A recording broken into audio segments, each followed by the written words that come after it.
Pour être un agent de changement, il faut être un agent en changement. C'est ça le leadership. On se développe soi-même d'abord pour être en mesure d'avoir un impact positif sur les personnes autour de soi. Le système d'éducation, c'est du monde. Et tout le monde est un leader. Bonjour, je m'appelle Narius Bourgeois. Bienvenue à Tout le monde est un leader, un podcast pour ceux et celles qui transforment l'éducation à leur façon. Aujourd'hui, j'ai le plaisir d'accueillir Angèle Ruder, directrice des services pédagogiques au Conseil scolaire Viamonde. Angèle Ruder, bienvenue à Tout le monde est un leader.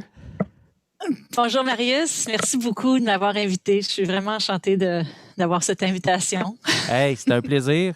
Je suis content que les gens qui prennent le temps de nous écouter vont apprendre à te rencontrer au fil de notre discussion aujourd'hui parce que ça fait déjà quelques années, au moins 4 ans qu'on travaille ensemble plus étroitement. Puis peut-être avant, on se connaissait dans le réseau parce qu'on dit « OK, qui travaille à Viamonde? » puis tout ça. Là, puis on s'est rencontrés graduellement. Fait que c'est le fun. C'est le fun que les gens aient la chance de t'entendre aujourd'hui. Je suis vraiment content de ça. Je suis contente d'être là. Merci. Donc, toi, tu travailles à Viamonde, Conseil scolaire Viamonde, dans le coin de Toronto. C'est quoi ton rôle dans ce conseil-là présentement? Alors, je suis directrice des services pédagogiques dans le volet programmation. Depuis, je pense que ça fait 10 ans. Je n'ai pas fait le calcul, mais ça fait à peu près 10 ans. Alors, je gère l'équipe des conseillers pédagogiques. Je travaille... mon école, comme tu veux, c'est le centre de formation où les gens viennent en formation. Et puis, c'est ça. Donc, c'est un grand rôle de soutien à tout ce qui se passe dans le conseil. Leadership, équipe qui appuie. Donc, c'est vraiment le soutien du système. Dans le fond, ce rôle-là, de s'assurer qu'on répond aux besoins puis qu'on s'en va dans la bonne direction, tout le monde ensemble. C'est un rôle pivot, je dirais, un rôle systémique. Là, donc, quand même un beau privilège en leadership. Oui. On est au service. Alors, il faut vraiment être à l'écoute des besoins et puis de pouvoir répondre aux besoins pour assurer un bon service. Oui, absolument. Puis d'un côté plus personnel, c'est qui, ça, Angèle Ruder? Bon, bien, moi, je suis une petite fille d'Ol Québec. Je suis la plus jeune de 5. J'ai appris en très, très jeune âge de prendre ma place et d'assurer qui je suis, parce que sinon, je n'avais pas de voix. D'un père francophone et puis d'une mère hollandaise. Donc, un peu différent pour... Et puis, je suis une conjointe, je suis mariée, j'ai 2 beaux enfants. Mais je dirais qu'après ma base, je suis une enseignante, une pédagogue et une apprenante à vie. Extraordinaire. On se considère comme enseignant. Hein? Oui, ça me parle, ça aussi. Oui. Tes enfants ont quel âge? Bonjour. 25 et 23. Wow, OK. Alors, donc, j'imagine qu'ils ont terminé leur parcours scolaire? Ma grande, non. Non? Ma grande, elle est à Vancouver. Elle est en train de faire son doctorat. OK. Donc, on a eu beaucoup d'elle. Elle est très loin. Oui, ça doit. Et puis, donc, elle va être académique. Elle va être longtemps à l'école. OK. Et puis, mon fils, il était à la faculté. Il a décidé que c'était pas pour lui. Et puis, il est allé au collège après ça. Alors là, il est en train de finir en hôtel et cuisine. Ah, OK. C'est le fun. Lui, il est revenu pour la pandémie. Donc, j'ai mon grand-fils à la maison. OK. Depuis 1 an. Ben écoute, on a hâte que cette industrie-là soit à notre portée encore une fois. Hein? On s'entend avec ce qu'on vit là, de pouvoir retourner dans les hôtels, puis manger des bons restos, puis être capable de se donner un petit bec là, après souper, puis se dire « Hey, c'était le fun de se revoir, là, tu sais, là, pas être obligé de rester à 2 mètres. » là. Ah. Absolument. Oui, je comprends ça. Tu te dis enseignante, apprenante à vie. Moi, je suis curieux parce que je te côtoie dans ton rôle actuel depuis quelques années, mais je ne sais pas, moi, c'est quoi le parcours d'Angèle? Qu'est-ce qui t'a amené là? Puis, tu sais, brièvement, c'est quoi ton vécu en éducation qui t'amène là? Ça a été quand même assez linéaire. OK. Alors, moi, mon grand-père était inspecteur d'école. Et puis, alors, j'ai toujours été la petite fille de l'inspecteur. OK. Et puis, mes tantes, alors dans ma famille, mes tantes étaient en enseignement et puis donc ça m'entourait. J'ai toujours joué à l'école, mes petites poupées, je jouais à la maîtresse d'école. Ouais. Donc ça a toujours été là, mais dans ma tête, j'étais pour être vétérinaire. Ah oui, hein? OK. En tout cas, alors, j'ai fini secondaire, le cégep, puis je suis allée à l'université, puis je suis danseuse de formation. Moi, je danse, je fais du ballet depuis que j'ai 4 ans. Du Et ballet, puis, hein? OK. oui. Alors, j'ai décidé d'aller en danse. Donc, j'ai fait mon bac en art, en danse à l'Université de Waterloo. Donc, je suis la seule de la famille qui a quitté Hull. Les autres sont tous à l'Université d'Ottawa. Moi, je suis allée à Waterloo. Et puis de là, c'est en fait mon père qui m'a dit pourquoi tu n'irais pas en enseignement avec les arts et tout ce que tu as Ouais. dans ton Oui. bagage, pourquoi Ben tu oui. n'irais pas là? Et puis, je suis allée à la faculté à Ottawa, je suis retournée chez nous pour 1 an, puis c'est ça. J'ai commencé en immersion. OK. J'ai fait 11 ans en immersion. C'était East York Schools qui est Oui. devenu TDSB. OK. Moi, je suis partie juste comme East York est devenu TDSB. Fait que je suis partie juste dans la transition. OK. Je me suis mariée entre-temps, donc on voulait sortir de la ville parce qu'on voulait pouvoir s'acheter une maison. Donc, on est allé dans la région de Peel. Et c'est là que j'ai découvert une belle petite école de langue française et j'ai fait application au CSD-CSO et puis qui est devenue Viamonde. Oui. Alors, je suis avec eux depuis. J'ai été enseignante quelques années là, ensuite conseillère pédagogique, ensuite direction adjointe et direction de service. OK. Quand même un beau parcours qui a commencé c'est linéaire. Oui, puis je veux dire, écoute, il n'y a aucun mal à ça, puis je savais pas ton intérêt pour la danse, puis ton talent. Je veux dire, si tu étais allé étudier là-dedans, tu as certainement un talent. Mais je me dis, là, il faut que je te pose la question, comment cette dimension-là de ton être, qui est très artistique, dans une profession où on veut s'appuyer sur des données puis sur des approches scientifiques fondées, comment ce volet-là de ta personne t'a-t-il servi au fil de ta progression dans ta carrière? Si la question se pose, là, tu sais.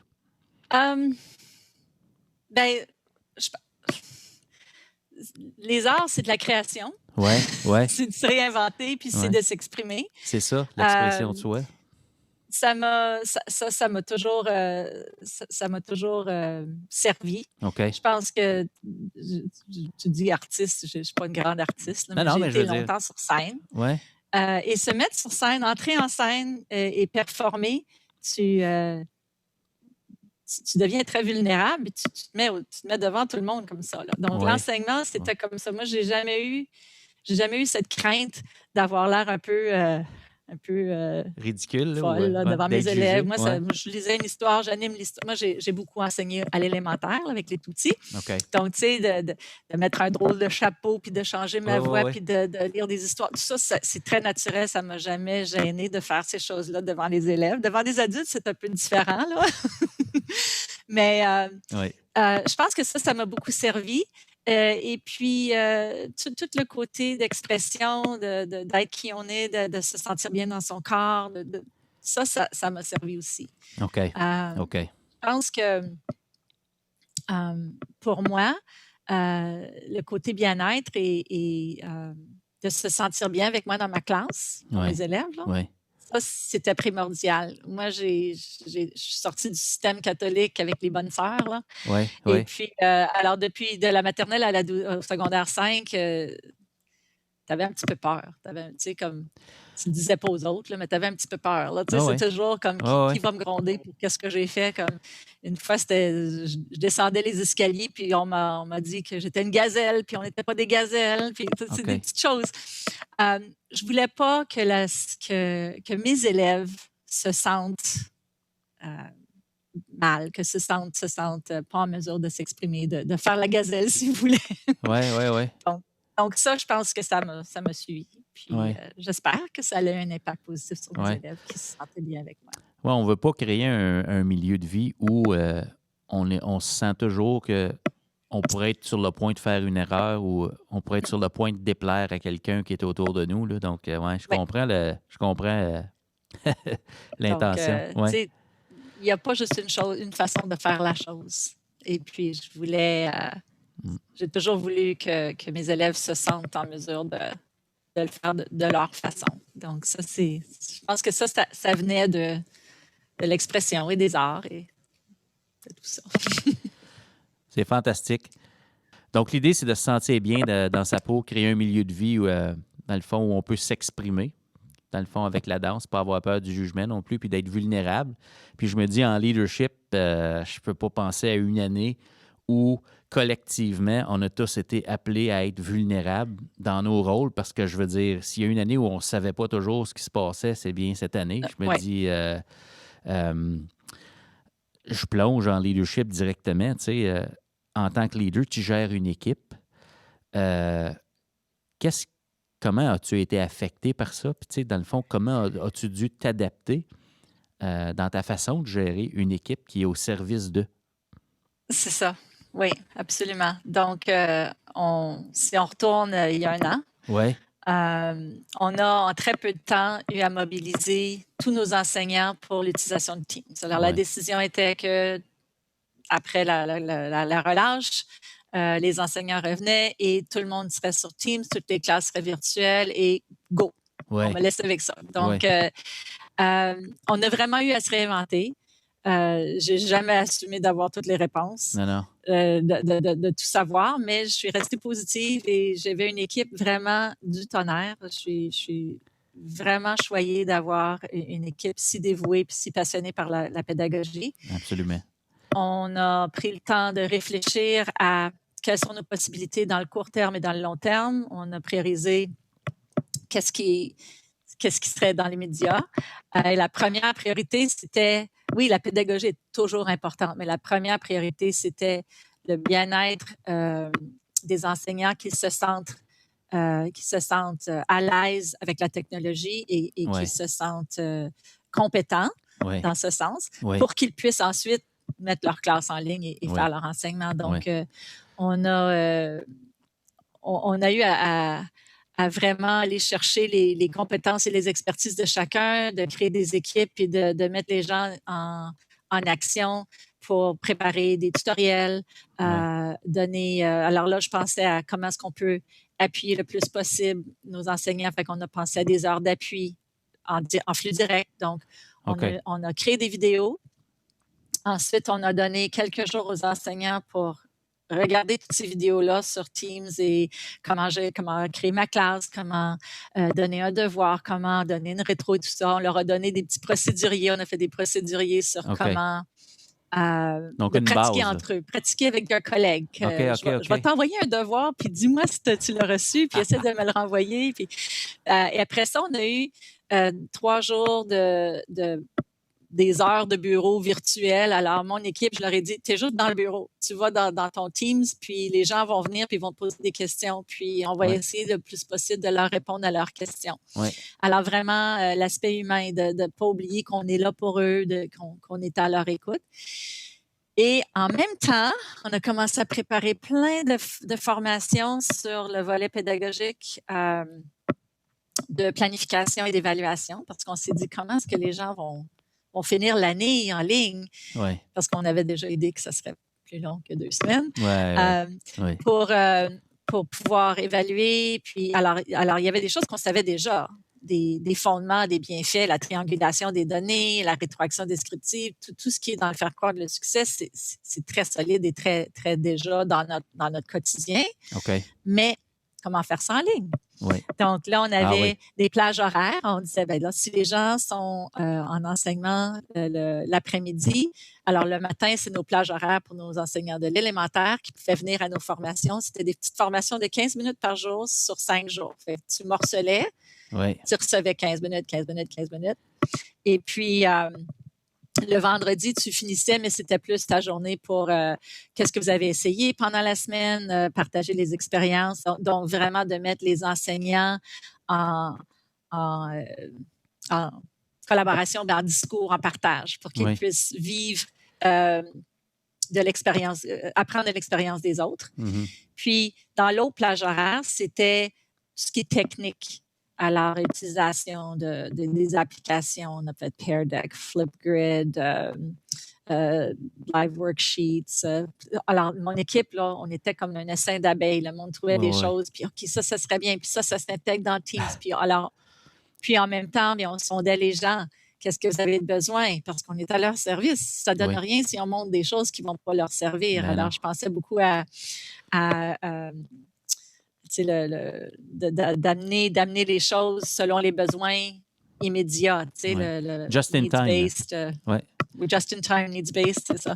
Alors, on avait 30 personnes, il fallait qu'on mobilise. Donc, tout ça, c'était déjà toute une gestion, puis une organisation, puis un travail de casse-tête de mon bord comme leader. Puis ensuite, de m'assurer que mon équipe est toute là. Mais là, il y avait tout le volet.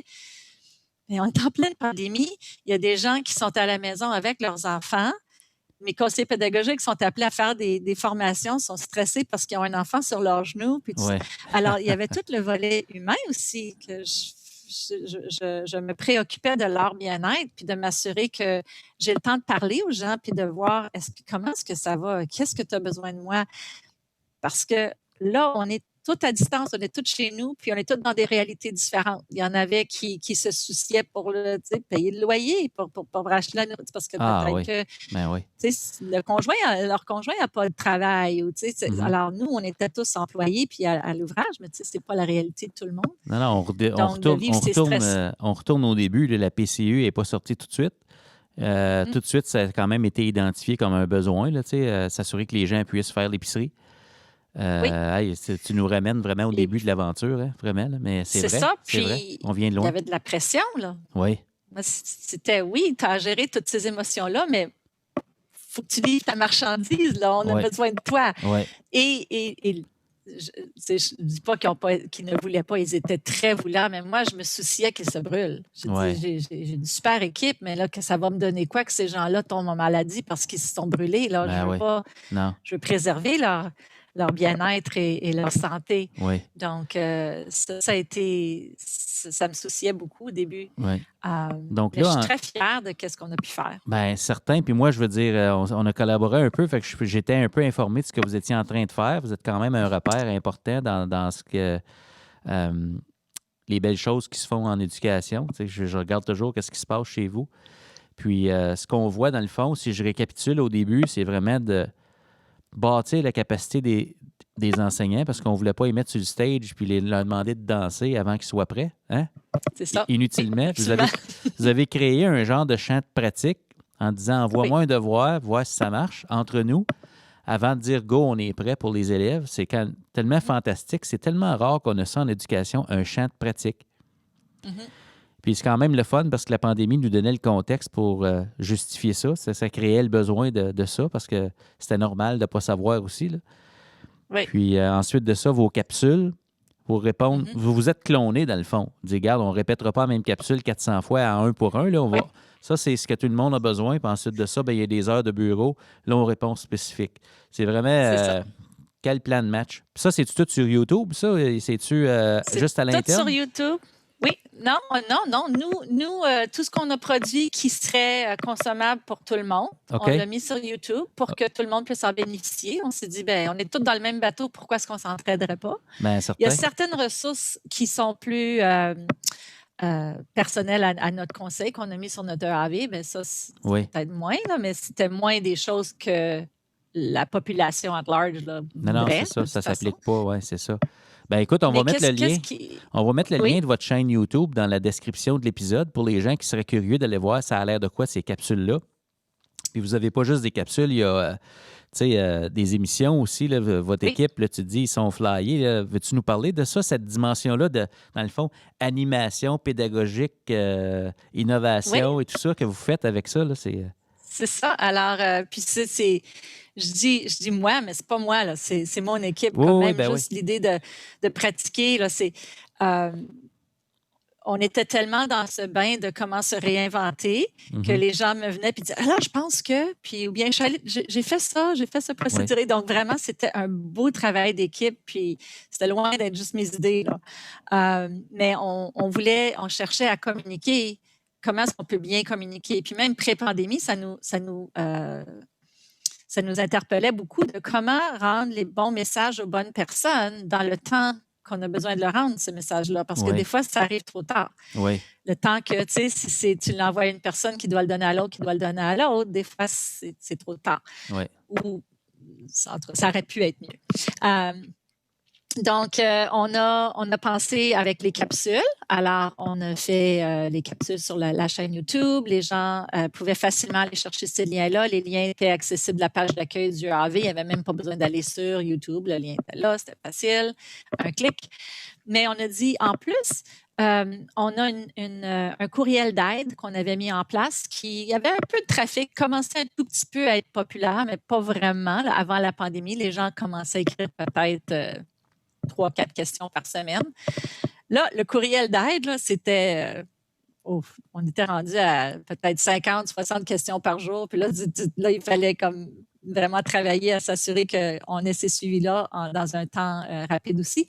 Donc, on s'est inspiré des questions qui revenaient souvent pour les traiter sur une émission qu'on a appelée Indicatif présent. Oui. Qui mettait en valeur ou en vedette ces questions-là. On est allé chercher l'expérience des enseignants qui vivaient des choses. On a eu des témoignages, on a eu des invités. Alors, c'était une façon de répondre à des questions récurrentes qu'on s'est dit, bien, ça doit que si ces gens-là veulent poser ces questions-là, que d'autres personnes voudraient. Oui. Et puis, on a aussi... alors, on avait le programme Indicatif présent, puis on a aussi pensé, une fois que c'est pas immédiat, je pense que ça a pris peut-être 2 semaines avant qu'on se rende aux directions, mais on s'est dit, bien là, il faut penser à nos directions aussi. Oui. Alors là, on avait un programme à tous les midis qu'on avait, avant la pandémie, on appelait ça Direction 21. C'est issu d'un projet des compétences du 21e siècle, là, on a juste gardé le 21. Là. Ben oui. Alors, Direction 21, c'était Direction 21 virtuelle. Et puis, on est allé chercher, on avait notre leader tactique qui travaillait avec nous, qui accompagnait nos directions dans les visites du cadre d'efficacité. Et puis, c'était vraiment pour les appuyer avec la technologie en tant que levier à leur gestion, les aider à s'approprier de la technologie puis à alléger leurs tâches à travers ça. Donc, on avait déjà ça en place. Donc, on s'est dit, bien, comment est-ce qu'on va pouvoir continuer à appuyer? Alors, et puis, on est allé chercher ton expertise aussi. Alors, tu es venu nous aider avec ça le midi. Et puis, on s'est les sujets étaient... Oui, et puis c'était très populaire. Oui, écoute, on avait beaucoup de directions, donc c'était sur les heures du midi. Là, je me souviens plus, on fait ça, sais-tu, chaque autre jour? C'était lundi, mercredi, vendredi, pendant 6 semaines. On abordait 4 thèmes, je pense, 3 ou 4 thèmes qui avaient été relevés par les directions. C'est ça, c'était trois grands thèmes. Alors, le leadership de la pédagogie, le soutien au personnel et puis le bien-être. Oui. Alors, les sujets étaient vraiment des sujets de l'heure. On avait sondé les directions sur leurs besoins, puis on revenait avec des conversations, des outils, des ressources et de l'expertise pour les appuyer. Puis le besoin, ça permettait de mettre en valeur comment je dirais, l'expertise locale, en d'autres mots, ce qu'ils sont en train de faire dans leurs écoles. Puis peut-être de rappeler ce qu'on sait déjà en leadership, comment on l'applique. Puis c'était vraiment la gestion de l'humain là-dedans, puis comment on accompagne le personnel, puis on s'en va à la bonne place. C'était vraiment riche, en tout cas, les échanges qu'on avait là. Puis le fait que tout le monde était à distance, là, c'était quelque chose que je connaissais, moi, parce que moi, mon équipe, mon école, les conseillers pédagogiques puis les accompagnateurs sont à distance. Je ne les vois pas au quotidien. Moi, je ne peux pas marcher le corridor puis aller voir qu'est-ce qui se passe dans la classe d'un tel puis comment ça va, parce que tout le monde est partout sur le territoire. Puis notre territoire à Villamonde est très, très vaste. Oui. Ça fait 2 fois la Belgique. Alors, vu de même. On est tout le sud-ouest de l'Ontario, donc je ne peux pas, moi, aller monitorer comment que ça va avec mon personnel puis aller voir, juste me promener dans le corridor. Donc, alors, pour ça, je trouvais que j'avais quelque chose à contribuer de comment appuyer un personnel à distance. Alors ça l'a... Oui, ça a facilité. C'était ma petite contribution. OK. Mais ça, on est encore juste en train de parler de l'an passé, de fin mars à peut-être début juin. Puis là, tu parles d'appuyer à distance. Est-ce que tu as justement peut-être des stratégies spécifiques à nous partager sur peut-être des points clés ou à considérer dans la gestion d'une équipe à distance? Parce que ça dépasse le savoir où cliquer, là. Tu sais, C'est ça. comment je me comporte. Tu sais, je serais curieux de t'entendre à ce sujet-là. Oui. Puis ça, c'est quelque chose que je travaille beaucoup dans mon leadership cette année. C'était, tu sais, comme on est toujours, en tout cas, je pense que tout le monde, on est toujours en évolution, en réflexion dans notre pratique. On se remet toujours en question. Mais à l'été, en pensant à l'année qui s'en venait, sachant qu'on serait en télétravail, je n'étais pas certaine à quel point les enseignants seraient de retour dans les écoles, mais j'avais déjà une confirmation que mon personnel serait en télétravail et qu'on ne pourrait pas se rencontrer, se réunir, être ensemble physiquement.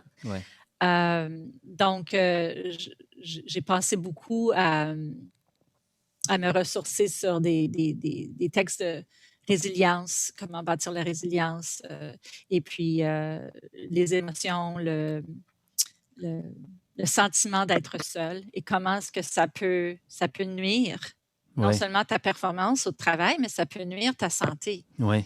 Donc, je me soucie beaucoup du bien-être de mon équipe et je me suis inspirée de certaines lectures et des podcasts cet été, donc qui m'ont amené à réfléchir à ces points-là. Donc, pour revenir à ta question de gérer cette équipe à distance, alors il y a différents volets de gestion. Tu as le morceau d'imputabilité. J'ai ça à faire, j'ai des projets, on est un service, on est au service des écoles. Quels sont les besoins, on fait l'analyse des besoins, puis on met les choses en place. Donc, il y a un morceau de ça que c'est des conversations plus... des conversations pédagogiques, de structure, de comment est-ce qu'on va le faire, qu'est-ce qu'on cherche à un suivi, à on pourrait appeler ça un suivi de rigueur, dans le fond. C'est, oui. Oui. Donc, il y a ce morceau-là. Puis l'autre morceau, c'est tout le morceau humain. Donc, qu'est-ce qui serait... Parce que mon personnel est à distance, non, ça fait 1 an qui ne se sont pas vus. Là, à l'été, ça faisait des mois qu'ils ne s'étaient pas vus quand ils sont arrivés en septembre. Il y a des gens qui ne s'étaient pas vus depuis février. Et puis, depuis, on a fait de l'embauche. J'ai des gens dans mon service qui sont nouvellement arrivés en septembre que j'ai juste vu à l'écran. Je n'ai jamais vraiment rencontré ces personnes-là encore. Alors, comment bâtir ce climat-là? Donc, on a intégré des aspects plus... de bien-être dans nos rencontres. Alors, on faisait de la méditation quand on commençait. Alors, on fermait les lumières et puis on avait une petite... c'est un YouTuber qui fait de la méditation. Alors, on faisait une méditation au début. Ça calme, ça met les gens prêts, ça les rend prêts, dispo pour qu'est-ce qui suit.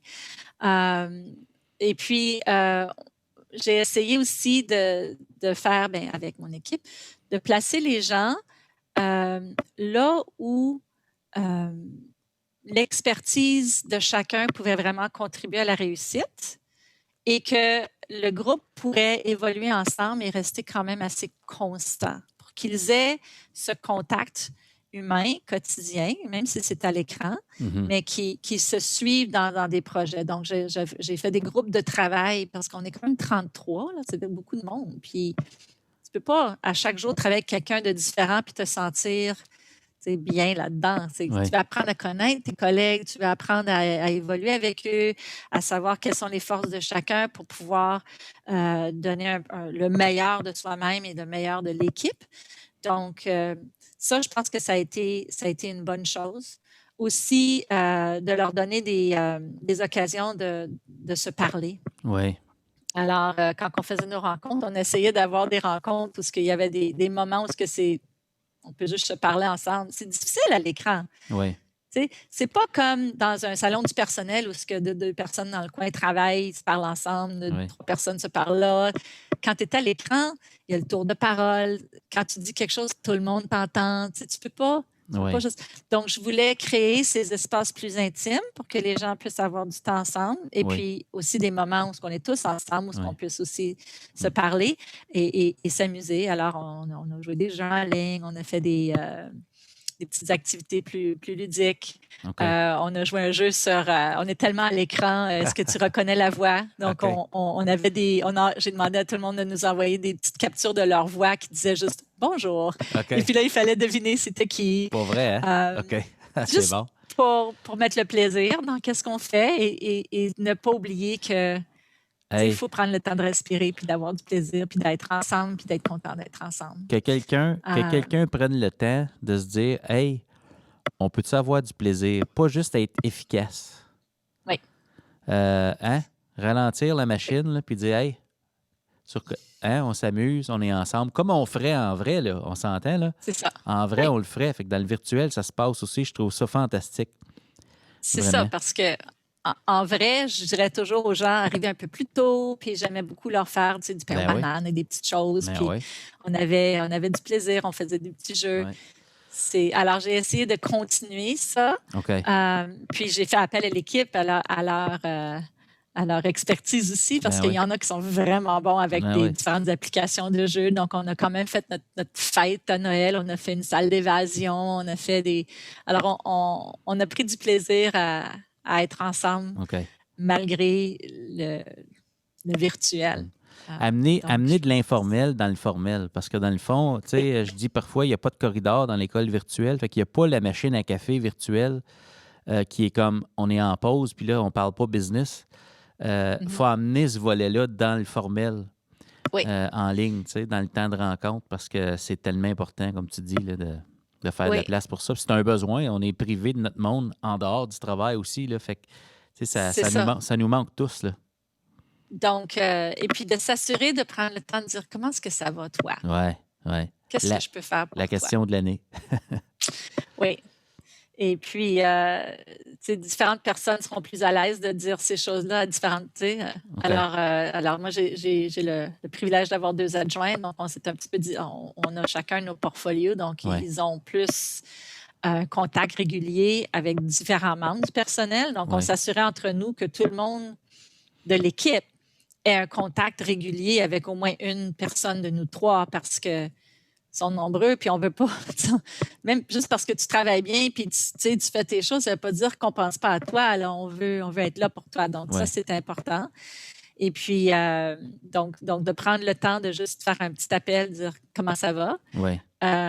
Pour moi, c'était quelque chose de seconde nature, de quand même assez ordinaire. Oui. Mais après le fait, les gens qui m'ont écrit « Ça m'a fait tellement bien que tu m'appelles » ou « Merci pour notre conversation, je me sens tellement mieux. » Ça m'a vraiment... Ça m'a marqué. J'ai dit, ça a un impact. C'est important de continuer à le faire. C'est un investissement important. Donc, je l'entends d'autres personnes aussi présentement dans le réseau que la stratégie du 1 à 1, c'est utilisé habituellement d'une façon différente. Puis en ligne, c'est comme ça devient nécessaire avec plusieurs personnes, en tout cas plus de personnes, pour des raisons très positives. Tu sais. Puis moi, ce que je trouve difficile en ligne, en groupe, personnellement, dans un contexte de formation, c'est qu'habituellement, si je veux avoir un contact visuel avec quelqu'un, mais je regarde Angèle dans les yeux, puis ensuite de ça, je regarde le groupe.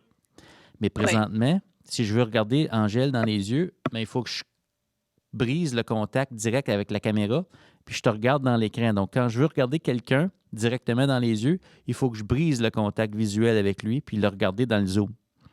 Si je veux te regarder dans les yeux, bien, je regarde tout le monde. Je regarde dans la cam de même. Puis là, bien, tu sens peut-être que je te regarde, mais je te regarde pas, là.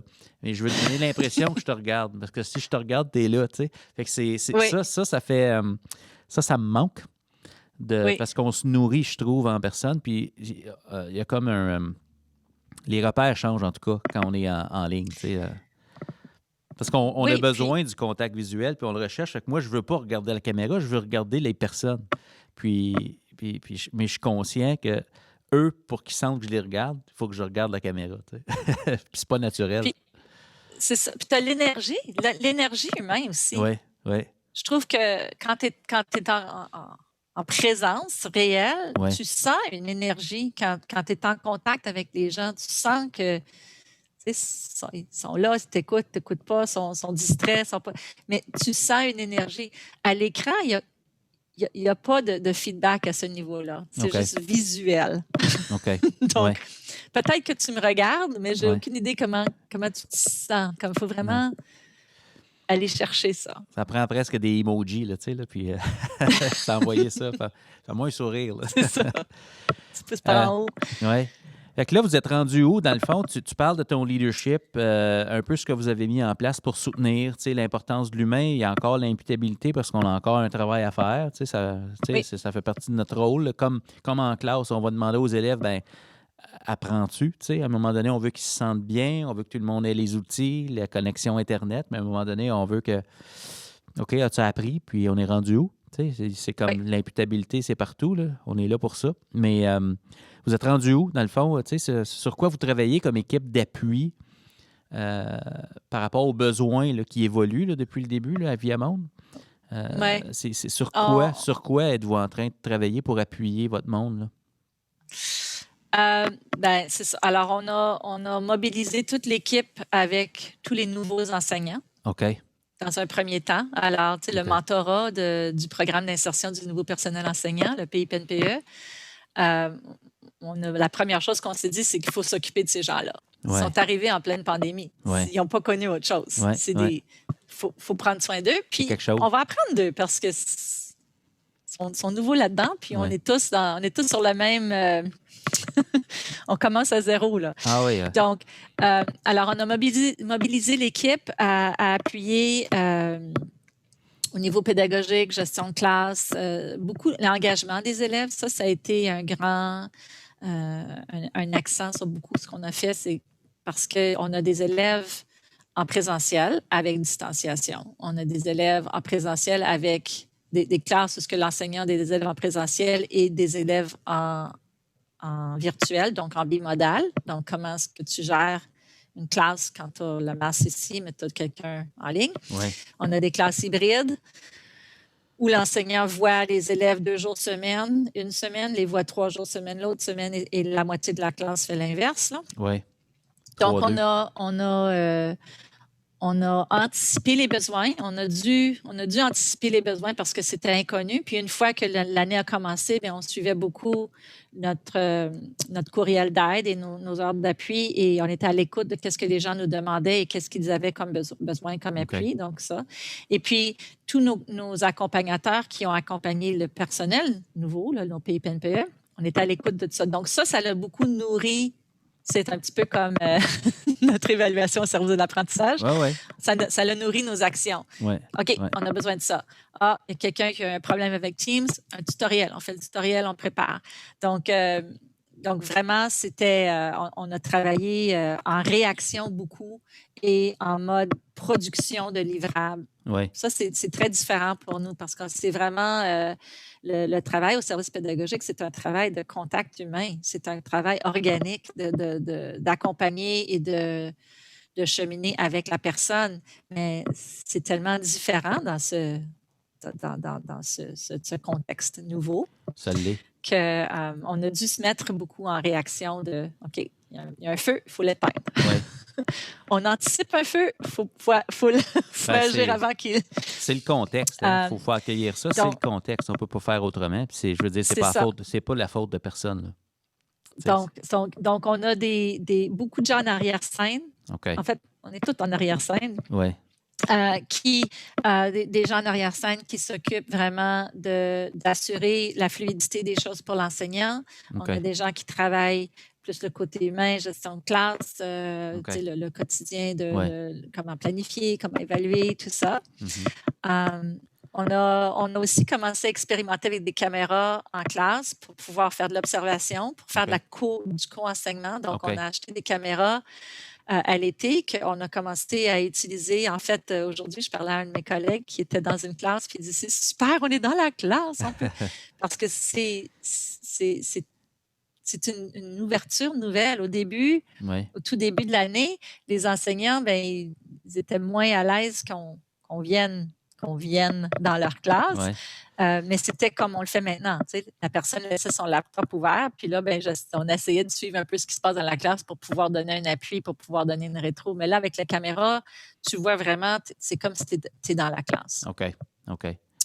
C'est fantastique. Donc, ça, c'était une belle évolution. Puis, avez-vous la même possibilité quand c'est en ligne? sais, par exemple, là, est-ce que vous avez cette possibilité-là d'être dans la rencontre en ligne? Oui, bien ça, on le fait depuis septembre. Donc, tous nos nouveaux enseignants qui sont parce qu'on a le programme VIA virtuel. Alors, on a des classes de la maternelle à la 6e année qui, depuis septembre, sont en ligne. Okay. C'est de l'enseignement, c'est 225 ou 100, en tout cas, je ne me souviens plus. Le nombre de minutes. Mais c'est tous les jours sont en ligne. Okay. Et puis, nos accompagnateurs, nos conseillers pédagogiques, depuis le début de l'année, viennent dans la classe, co-enseignent, observent, prennent un pas de recul pour observer ou bien modélisent. On a eu beaucoup de modélisation au début de l'année. Comment est-ce que je fais des sous-groupes? Comment est-ce que je vais faire la lecture aux élèves, faire de la lecture guidée pour pouvoir permettre, ou un enseignement guidé pour pouvoir permettre aux autres élèves de travailler pendant que je travaille avec ce groupe-là. Et puis là, avec l'évolution de la technologie qui nous a suivis pendant l'année, on a pu faire des salles de dérivation, on peut faire venir les élèves dans des sous-groupes. Ouais. Donc, on a accompagné tout au long de ça et l'évolution a été vraiment bien. Je pense que les gens virtuels ont été les premiers qu'on a desservis parce qu'on a mis nos énergies là dès le début. Okay. Les classes virtuelles n'ont pas commencé avant la 2e semaine d'école ou je pense que le jeudi, vendredi de la première semaine d'école. Alors, on avait 3 jours. Alors, on a fait des formations en flux direct de pleine journée. Okay. Que pour nos enseignants virtuels. Okay. Pendant qu'on faisait les capsules et les heures d'appui. Alors, c'était tout un casse-tête. Oui. Donc, pour vraiment s'assurer que tout soit là, on a travaillé beaucoup en collaboration avec le service informatique. Okay. Ils sont très au courant de ce qu'on fait du niveau pédagogique et nous accompagnent. On travaille beaucoup en collaboration en ce sens-là. Donc, ils ont pu anticiper aussi. Ils ont créé les classes dès qu'on avait toutes les classes en Trillium. Ils ont créé les classes Teams pour les enseignants. Tous les enseignants du conseil. Donc, advenant qu'on ferme, comme on a fait à Noël. C'est très facilitant. Oui. Mais je veux dire, dans ce rôle-là d'appui, vous avez un regard systémique sur ce qui se passe à Viamonde. Vous avez certainement pu déceler des perles, des wow, ça se peut pas à quel point on est bon. Tu sais, de quoi êtes-vous le plus fier à Viamonde? Tu sais, je le sais que la réponse facile, c'est de dire on est fier de notre équipe et pour cause. Mais les gens que vous avez servis, là, il y a sûrement des gens là-dedans que vous dites waouh, j'en reviens pas, notre monde, comment ils sont bons. Oui. Notre première champ de vision, c'est nos nouveaux enseignants parce qu'on a surtout accompagné le nouveau personnel. Ça ne veut pas dire qu'on a ignoré les autres. Là. On a essayé de traiter tous les besoins. Mais parce que notre premier plan, c'était ces gens-là.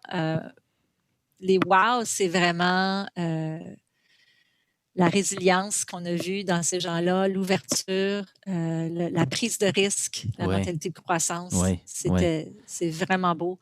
On a vu des enseignants faire des activités avec leurs élèves que c'était comme aussi bien que s'ils étaient vraiment physiquement ensemble, là, avec des modélisations, l'utilisation des différentes applications pour pouvoir manipuler des objectifs des objets en mathématiques ou faire la manipulation des syllabes. Là, je parle beaucoup de primaire là, parce que c'est plus là que je regarde. On a fait des belles choses au secondaire aussi. Donc, ça a été vraiment des moments wow. Un exemple qui me vient à la tête, c'est un exemple du printemps, par exemple. C'est pas de cette année, mais ces choses-là continuent. Où une enseignante du préscolaire, elle a dit à ses élèves, ce soir, aujourd'hui, l'heure du compte, ça va être après le souper. Donc, puis là, les élèves ont dit, mais qu'est-ce qu'on mange pour souper? On va faire de la pizza. Donc, ils ont planifié. Alors, ils sont allés dans leur cuisine, ils ont trouvé ce qu'il y avait. Fait que chacun avait ce qu'il y avait. Ils ont fait des pizzas avec ce qu'il y avait. C'est peut-être une tranche de pain avec, mais c'était tout de la pizza. Ils ont mangé leur pizza, ils ont brossé leurs dents, ils sont allés dans leur lit avec leur iPad. Et là, elle leur a lu des histoires. Wow! Et puis, ça, là, c'est comme, ça m'a donné la chair de poule quand j'ai vu ça. On l'a invité à venir à Indicatif Présent. C'est extraordinaire. Tu viens de nous parler de ça. Oui. On a des écoles secondaires qui ont dit comment est-ce qu'on peut continuer à travailler avec la voix d'élèves pour que les élèves se sentent vraiment en communauté et puis qu'ils se sentent partie de ce qu'on est en train de vivre. Sentiment d'appartenance. Alors, les annonces du matin, c'était fait par les élèves à distance. Alors, ça, c'est tellement beau à voir. Ils font un petit peu comme des gars de radio, là. Oui. Ah ouais, exact. Et puis, ça crée vraiment une bienveillance. Les gens se sentent bien. Je fais partie de ça. Ça, c'est mon école. Oui, fierté. Oui. Ah ouais. Donc, c'est le fun d'entendre parler des belles choses qu'on découvre à travers ça, tout ce que vous avez mis en place. Puis je veux dire, toi, ton leadership, parce qu'on est parti de ça, tu sais, comment tu as dû t'ajuster, puis comment tu peux piloter tout ça. Puis là, je te pose une question qui est non googlable, qui est autour de la communication. Parce que en tant que leader, on veut être proactif, on aime prévenir et on aime ça être efficace dans nos communications, tu sais, que ça ne prenne pas trop de temps, comme tu disais, pour rassurer les gens. Puis là, dans la dernière année, ça n'a pas toujours été possible, ça. Parce qu'on a eu la dure tâche de recevoir des nouvelles infos, de les recommuniquer à notre monde, de qui on se soucie, côté bien-être. Comment tu as composé avec ça, toi, à ton niveau, les informations changeantes à cause de la situation changeante? C'est pas la faute à personne, mais on a eu le plaisir de communiquer plusieurs fois les nouveaux changements. Tu sais, comment tu deals avec ça en tant que leader? C'est que dans des moments de stress, là, parce que c'est un changement constant, puis c'est un stress qui te mobilise, c'est un stress quand même qui te met en action, c'est pas un stress qui te paralyse. Non. Il y a beaucoup d'informations qui rentrent. Alors, de notre côté, on cherchait à informer les écoles le plus rapidement possible pour éviter les défis, des petits pépins de techniques, tout ce que tu voudras. Là. Je ne vais pas rentrer dans tous ces détails-là. Non. Donc, on a essayé de synthétiser dans peu de temps. Donc, on a commencé à faire des bulletins. Pour mes directions, je fais un bulletin tous les vendredis. Au lieu d'envoyer, voici quelque chose, envoie ça à ton personnel, puis c'est comme à tous les jours des courriels. OK. Les gens, je voyais que les gens étaient débordés. OK. Et puis, alors, on a organisé, on a synthétisé, puis on envoie le vendredi un bulletin qui dit, il y a le volet pédagogique. En pédagogie, cette semaine, voici les nouveautés. Voici les capsules, c'est tout cliquable, c'est un one-pager. Ensuite, n'oubliez pas que, et on met aussi un petit coin techno pour la direction. Alors, des astuces. Alors, une petite astuce de la semaine. Et puis, c'est très apprécié parce que ça synthétise toute l'information de la semaine dans un semainier. Et puis là, ils peuvent y retourner. OK, je n'ai pas besoin de ça maintenant, mais je me souviens, ils ont dit telle affaire, telle capsule. Ils retournent dans leur semainier. Alors, j'ai des directions qui me disent, là, je les ai tous imprimés, là, je les ai tous sur mon bureau, puis je vais les... Alors, ça, c'est une façon de faciliter. C'est vrai, ce que tu dis avec la communication. Ben oui. Souvent, on se dit en leadership, on veut faciliter le passage à l'action. Puis, j'ai pas toujours fait le lien entre ça, puis organiser la communication comme tu viens de le décrire. Et puis, je me dis, c'est un peu ça là, que vous avez fait. C'est pas juste de dire, on l'a placé dans le Teams, vous savez c'est où, allez vous informer. C'est non, regarde, on va regrouper de l'information pour vous. Puis, une fois par semaine, on va le synthétiser. Puis, regarde, c'est là. C'est ça. Là. Ça, c'est aidant, très aidant. Puis, au quotidien, on le fait. Au quotidien, on va le placer dans le Teams. On va faire ces choses-là. On va communiquer avec peut-être un groupe d'enseignants qui ont besoin de savoir ou on va envoyer une capsule de formation au PIPNPE. On va le faire pendant la semaine, mais les directions, c'est une fois par semaine. C'est ça. Parce qu'ils ont tellement de choses à gérer. Puis surtout avec, comme tu dis, les changements quotidiens au niveau pour les conditions en fonction de la pandémie. Ça vient pas de mon service, ça vient de plus haut. Mais ils ont à gérer tout ça. Donc, moi, là-dedans, je veux faciliter leur travail, je veux être à leur service, puis je veux pouvoir qu'ils puissent bien desservir les élèves. Si on est, alors, qu'est-ce qui... c'est une chose. J'ai le goût de te poser la question. Qu'est-ce qui t'a le plus aidé? Parce qu'on avait travaillé en leadership ensemble avant. Il y a tout ton vécu, il y a les gens qui t'ont inspiré à devenir une leader dans le poste que tu as présentement. Qu'est-ce qui t'a le plus aidé dans ton bagage de leadership à composer avec la situation actuelle? Je pense que la plus grande chose, c'est que j'avais confiance en la confiance que les gens avaient en moi. Ah, OK. Ça a du sens. Oui. OK. Ma patronne m'a dit j'ai confiance en toi, fais tes choix, puis si on se plante, on se ramasse, puis on fait autre chose. OK. Et puis, d'avoir cette confiance, savoir que, tu sais, juste de façon invisible, elle est derrière moi, puis elle me dit, t'es capable, go, là? Ouais. Ça m'a vraiment donné une résilience. Ça m'a aidé à continuer à aller vers l'avant. En bon français, tu te sens backé. Je me sens backé. Ouais. Et puis, je dirais que l'autre morceau, c'est que je suis entourée des personnes en qui j'ai confiance. OK. Donc, je me souciais pas. Je suis pas un micromanager du tout. Là. Ouais. Non, je suis pas. OK. Donc, si je dis, OK, tu as ça, tu l'en charges, ça va bien, j'ai pas besoin de me soucier de ça, mais ça me soulage. Tu sais, là, il y a des jours où c'est un petit peu comme, tu sais, tes pions sont arrangés, là. Oui. Tu as l'impression que tu fais rien, tu fais juste bouger des pions. Mais parce que j'ai confiance en ces petits pions-là, les choses vont bien aller. Et ça me c'est bon pour ma santé. Tu sais. Ouais. Je ne vais pas me brûler, moi non plus. Là. Ouais. On ne peut pas être de service à personne si Non. nous, on est à terre. Là. On est stressé puis on n'est plus capable de fonctionner. Donc, je pense Confiance et lâcher prise. Oui. Oui. Puis pas avoir peur de faire l'erreur. Ouais. On peut toujours se corriger. Oui. Comme si on danse sur le stage, tu sais. C'est ça. Tu tombes, tu continues à danser, tu t'arrêtes jamais de danser, même si tu te trébuches. Non, on le dit pas. Ouais. Écoute, on serait peut-être rendu à la portion rafale de notre entretien. Si tu veux, ça va nous permettre d'aborder quelques thématiques. Je te dis un mot, une phrase, une idée, puis brièvement, tu me dis les premières choses qui te viennent à l'esprit, puis on roule là-dedans. Ça te va? Oui. C'est bon. Si je te dis le mot processus, qu'est-ce qui te vient à l'esprit?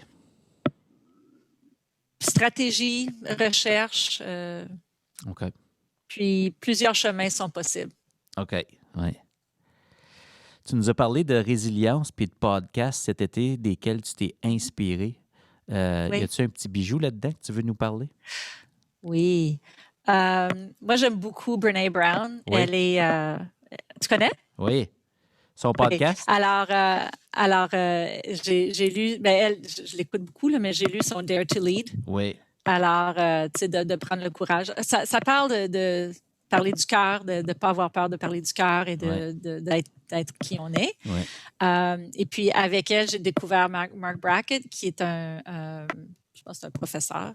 Il a écrit Permission to Feel, et c'est tout sur la résilience et les émotions, pouvoir nommer les émotions. Et je l'ai vu à deux aspects. L'aspect parent, avec un enfant, comment tu amènes un enfant à pouvoir connaître ses émotions, gérer ses émotions. J'ai fait plein de liens avec la salle de classe aussi. OK. Les élèves. Puis, Permission to Feel.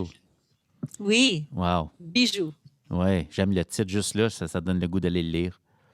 Ouais. On va mettre ça dans les notes de l'épisode, les deux. Dare to Lead de Brené Brown, puis Permission to Feel.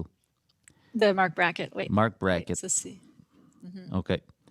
Le meilleur conseil qu'on t'ait donné? C'est deux conseils qui se sont reliés. Ma mère, elle me disait toujours, prends plaisir dans tout ce que tu fais parce que tu risques d'avoir à le faire longtemps. C'est bon. Donc, tu sais, si je faisais la vaisselle, elle disait, prends le plaisir dans ce que tu fais parce que tu vas avoir à la faire encore. Tu sais, le ménage. Tu sais, c'était... Trouve le plaisir. Puis, une de mes directions aussi, qui est devenue un grand ami, il me disait toujours de ne pas avoir peur de rire de soi-même. On est humain. Tu sais, t'as tombé, tu t'es enfargé, c'est correct de rire. C'était drôle ce que tu as fait. Puis, de ne pas trop se prendre au sérieux. Et ça pour moi, c'était des grands conseils. Tu sais, moi, je suis qui je suis. Tu vas me voir chez moi, avec ma famille, avec mes amis, avec mon personnel, dans le centre d'achat. Je suis toujours la même personne. C'est moi. Intégrité. Tellement plus simple, hein? Plus simple de même. Honnêteté, transparence. Oui. Une chose qui te passionne en dehors du travail? Le vélo. Le les vélo? lapins. Vélo, les lapins. Les lapins, pour vrai? Oui. Ah oui, ouais. C'est bon. Oui. C'est, puis j'aime beaucoup les bandes dessinées. OK. Les jeux vidéo. OK. Wow. C'est quoi? Oui. De quel jeu vidéo? Mettons, là. Depuis la pandémie, j'arrête pas de jouer à Animal Crossing. Ah oui, hein? OK. Je connais pas. C'est un jeu sur le Nintendo Switch. Ah oui? Puis c'est mon neveu qui m'a dit « faut que tu joues à ce jeu-là, là, absolument. » Puis ton avatar joue. Puis moi, juste le fait de courir dehors, là, parce qu'on était tous en pandémie, là, je pensais, j'allais courir partout. OK. Donc, je joue beaucoup à ça. Ah, c'est le fun. C'est le fun. Avec la pandémie, as-tu, je sais pas si c'est quelqu'un qui regarde des séries? Une bonne série dans Crave, Prime, Netflix? Ouais? Y a-t-il quelque chose que... C'est quoi, Emma? Série préférée, ouais. préférée, mais elle est finie. Là. Ben, toi, peut-être tu ne l'as pas écoutée. C'est Appeler mon agent. C'est 10 en français, mais c'est Call My Agent en anglais, mais je l'écoute en français. C'est en France. C'est des agents là, de stars. OK. Une agence. OK. Super drôle. J'adore. OK. Et puis, il y a The Cable Girls. Mais ça, c'est en espagnol, mais je l'écoute en anglais. OK. Et ça, c'était... c'est tout, tu sais, les gens qui avaient des téléphones comme ça, là. Oui. 120. Toute une révolution féminine. C'est vraiment bien. C'est bon. C'est extraordinaire. Hey, c'est un plaisir de jaser avec toi aujourd'hui. Mettons qu'on se propulse dans l'avenir un peu, puis on rêve, là. On n'a pas de boule de cristal, mais on fait semblant, là. Quand tu vois ce qui est possible, tout le travail accompli dans une année très différente, puis la trajectoire qu'on pourrait prendre après la pandémie, parce qu'il y aura un après. Qu'est-ce qui pourrait être important en éducation, selon toi, qui pourrait nous aider à continuer d'améliorer ce qu'on fait, parce qu'on vise toujours ça, l'amélioration? Qu'est-ce qui est important, selon toi? De poursuivre avec la technopédagogie. Ça, juste parce qu'on est en ligne, c'est pas la raison pourquoi on utilise la technologie comme levier à l'apprentissage. C'est des choses qui vont nous aider, qu'on devrait continuer à s'investir à utiliser pour sortir des quatre murs et de vraiment élargir l'expérience pour l'élève. Mais plus que ça, je dirais de continuer d'aller vers l'humain. On parle beaucoup de bien-être, de bienveillance, mais de plus en plus, on explore qu'est-ce que ça peut vouloir dire plus profondément. On parle des biens conscients. Cette année, on a beaucoup travaillé les biens conscients au conseil, l'équité. Donc, je pense que dans les prochaines années, on va continuer de parler pédagogie, mais pédagogie bien-être et équité, là, ça va vraiment... je pense que c'est là qu'on va et qu'on devrait continuer à aller. Oui. On travaille l'humain, hein? On travaille l'humain. Oui, vraiment. Oui. Ouais. Si tu avais un message ou un conseil ou un message d'espoir ou d'inspiration aux gens qui prennent le temps de nous écouter aujourd'hui, qu'est-ce que tu aimerais leur dire? Tout le monde t'écoute, là. D'avoir confiance en soi, d'oser, de jamais arrêter d'oser, puis de sortir de sa zone de confort. Tout est possible. Oui. Ça, c'est votre dicton à Viamont, notre logo. Tout est possible à Viamont. Mais, tu sais, comme je me dis toujours, c'est en anglais, là, how hard can it be? Ouais. Essaye. Ouais. Tu ne le sauras jamais si tu ne l'essayes pas. Puis si tu n'avances pas, ben c'est comme... t'arrêtes, tu sais, c'est comme un arbre qui arrête de croître. Je ferai un T-shirt avec ça. Si tu n'avances pas, t'arrêtes. C'est ça. C'est vrai pareil, hein? Oui. Qu'est-ce qu'on souhaite à Angèle dans les prochains mois, là? De voir mon père. Oui. Absolument. Il est où? Tellement... Lui, il est à Hall, puis on n'a pas le droit d'aller le visiter. Il est dans une... ça, c'est pas facile. C'est pas un hôpital, c'est comme un foyer, là. OK. Donc, j'ai vraiment hâte de le voir. OK. Et puis, de pouvoir donner des câlins, de pouvoir voir des gens, ça c'est, si tu veux me donner un cadeau, ça serait le plus beau cadeau de dire, tu peux aller donner des câlins à des personnes. OK. Ben écoute, je t'envoie un courriel dès qu'on peut, je vais te rappeler d'aller donner des câlins. J'aimerais ça. Puis peut-être de voir ton équipe en vrai, ce serait quand même pas pire, ça aussi. De voir l'équipe, de pouvoir... Oui, absolument. De pouvoir juste socialiser ensemble, même juste les voir pour leur dire bonjour, là, absolument. Ouais. De rencontrer les gens que j'ai jamais vus. Oui, c'est ça, exactement. J'ai hâte de vous revoir au centre de formation en vrai. Je m'ennuie là, des chaises jaunes. Oui, ouais. Absolument. Oui. C'était un plaisir de jaser avec toi, Angèle, aujourd'hui, vraiment. Je suis vraiment content qu'on ait pris ce petit moment-là ensemble. Je sais que j'ai appris à te connaître à travers tout ça. Plein de choses que j'ai apprises sur toi aujourd'hui. C'est le fun.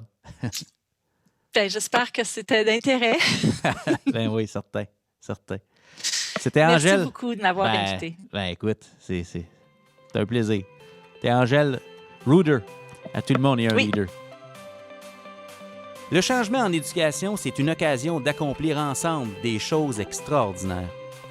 Tout ce qui est requis pour transformer l'éducation se trouve déjà dans nos écoles. Rappelez-vous, le système d'éducation, c'est du monde. Et tout le monde est un leader.